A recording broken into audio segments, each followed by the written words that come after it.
She wasn't my priority, yet I still wanted it to be. After we broke up and we were still living together in the same apartment, she would never be home, but it would always be on my mind of where is she? Is she okay? Where is she going? She hasn't been back yet. Is she okay? Even though those questions shouldn't be on my mind, I was still thinking them. I was still worried about her. And I remember I would reach out and she would just tell me, Gio, I'm not your priority anymore. It's okay. I'm safe. Just, it's all right. Let it go. It's fine. I'm sorry for what I did to you, but I'm not your priority anymore. You shouldn't care about me. You should hate me.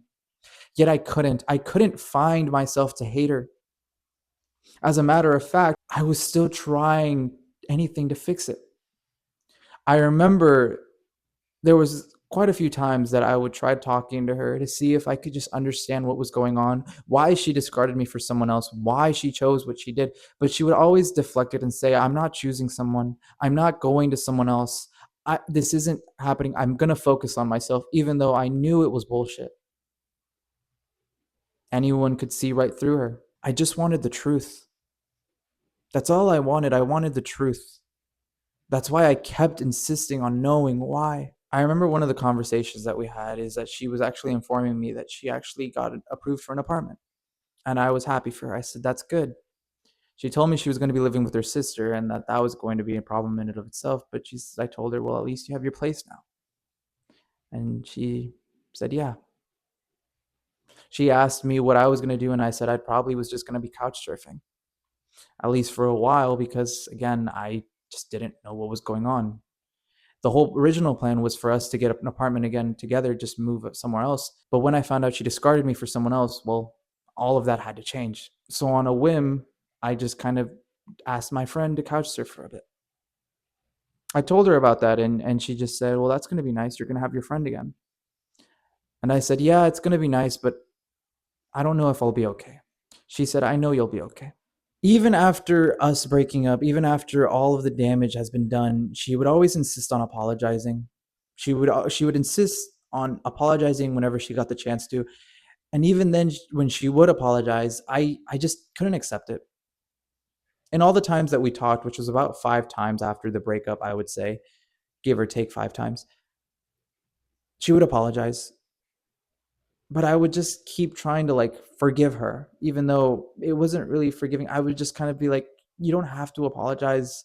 I just want to know why you're going with him. And she would always deflect it and say, I'm not.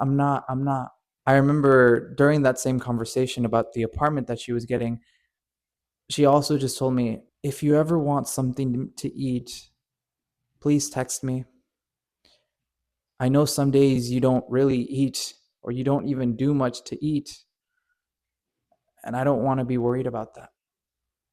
So please text me if you're hungry. I remember when hearing that, I kind of started to cry because it was like, how are you still caring about me even though you hurt me? I never took her up on that offer, even today. But there has been times where I've thought about her. Fast forward, there was another time where I would try reaching out to her.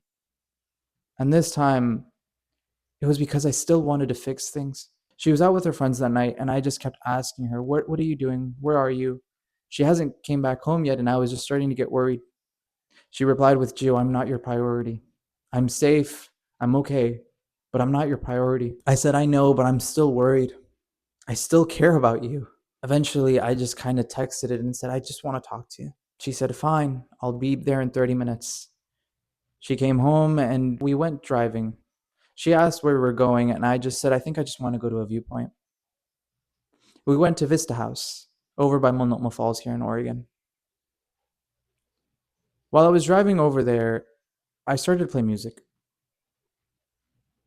And some of the songs that were playing were songs that meant a lot when we were together. Two of the songs that I can remember today are Just the Way I Loved You by Taylor Swift and Dancing in the Dark by Rihanna. The Taylor Swift song was always something she used to play a lot. And the Dancing in the Dark song by Rihanna, that was the song I would like to say meant a lot during our relationship. I remember when she heard those songs, she started to cry. And I did too a bit.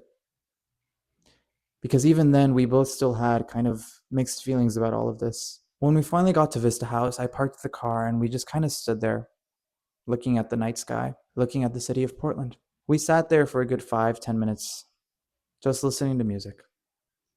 At this point, the song wasn't really anything with lyrics, it was actually just a piano. I asked her, "Is this really it?" And she said, "Yeah." I asked her if we could go outside and just kind of take it all in for one last moment. She agreed, and we both just kind of stood out there. And even though she hurt me, I still asked for a hug. She gave me one, and eventually we would just be going back into the car and just sitting there. We started to talk about each other's lives and where we would go from that point on. I talked about how it was going to be hard for me to say goodbye to the cats. And I told her that my goal now would be just trying to get the cats of my own. She told me, "Well, if you do, please send me pictures. Promise me." I did. She asked me, "What type of cats do you think of getting?" I said, "Probably a tuxedo cat and a black cat." At the time when we were together, she brought her two cats along. Their names were Pico and Pax. One of them was a little tuxedo, and the other one was a tabby cat. And then she added another one. I raised those cats as if they were my own, because they basically were for 2 years. They lived with me. But when she asked me the names of what I would name my future cats, my future two cats that I would want, that I would get, I told them that I would probably name them something to resemble what I once had. The tuxedo would be named Pika, and the other one I didn't know at the time. Again, like she said, she wanted me to promise her.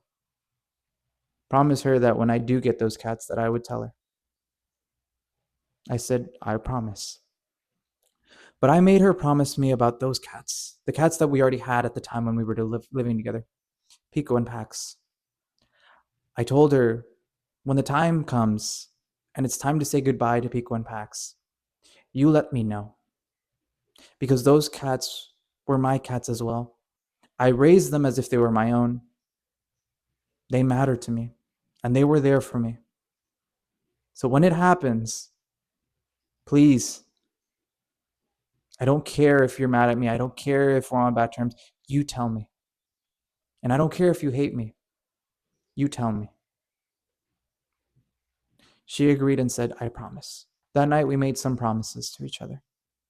Promises that to this day I still think about. We finally drove home, but it was kind of silent. I still cared about this girl, even though she hurt me. And you would think that this would be our final conversation, but it wasn't. There would still be one more conversation that we would have. And that conversation I won't ever forget. Because even in the end, I still cared about her.